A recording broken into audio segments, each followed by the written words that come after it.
আসসালামু আলাইকুম, সবাই কেমন আছেন? আশা করি সবাই ভালো আছেন। টুনটুনির সংসারে আপনাদের সবাইকে স্বাগতম। টোনার জন্য আজকে আমি রান্না করব গরুর গোশত আর লাউ ডাল।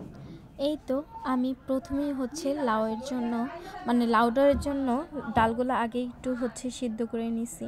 তারপর এখানে আমি তারপর একটু সিদ্ধ হয়ে আসলে আমি লাউগুলো দিয়ে নিলাম। তারপর হলুদ মরিচের গুঁড়ো কাঁচামরিচ দিয়ে বসিয়ে দিলাম। এখানে আমি যেহেতু গরুর মাংস অল্প করে করব টোনার জন্য, টোনা কিন্তু এখন কোনো কিছুই খেতে চায় না, মাছ মাংসটা একটু বেশি পছন্দ করে। তো তার জন্য আর কি গরুর গোশতটা চাই যে সপ্তাহে বা মাসে অন্তত 2-3 বার করে রান্না করার জন্য।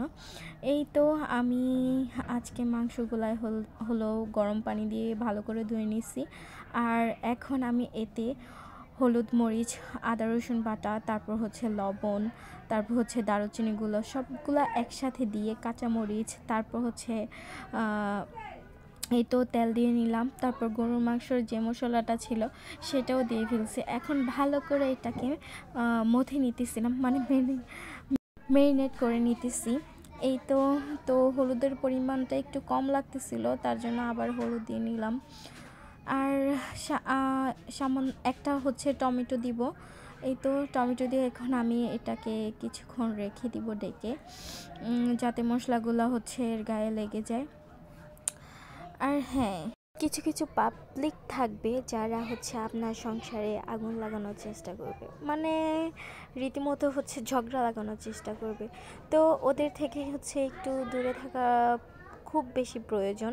কারণ ওরা আপনি ভালো থাকেন বা আপনি সুখে থাকেন তা কখনোই চাবে না। ওদের গায়ে লেগে যাবে যে ও এত সুখে আছে, বা ও এরকম, ওর জায়গায় যদি আমি থাকতাম তাহলে ভালো হতো। আসলে যার যার মনের ব্যাপার কেউ বুঝে না। দেখবেন ওরা ভালো ভালো আছে, কিন্তু ওদের মনে কোনো না কোনোভাবেই একটা খুঁত থেকে যায় যে ওরাও ও যে বলে না যে নদীর এপার ভালো না, ওপারে জানি কত সুখ, এপারটা কত কষ্ট হয়ে যাচ্ছে।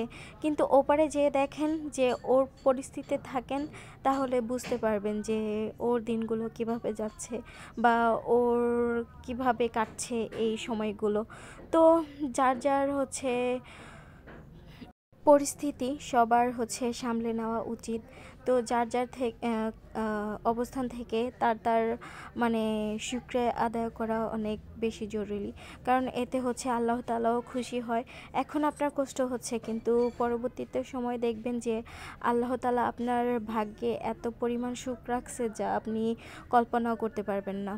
তো যাই হোক, অনেক কথা বলে ফেললাম। তো আজকে আমি রান্না করছি গরুর মাংস। তো এই তো আলু টালু দিয়ে এখন শেষ পর্যায়ে যে আমি জিরার গুঁড়ো দিতেছি। হোক, আজকে আমার রান্নাটা কেমন হয়েছে সবাই জানাবেন। সবাইকে ধন্যবাদ। আল্লাহ হাফেজ।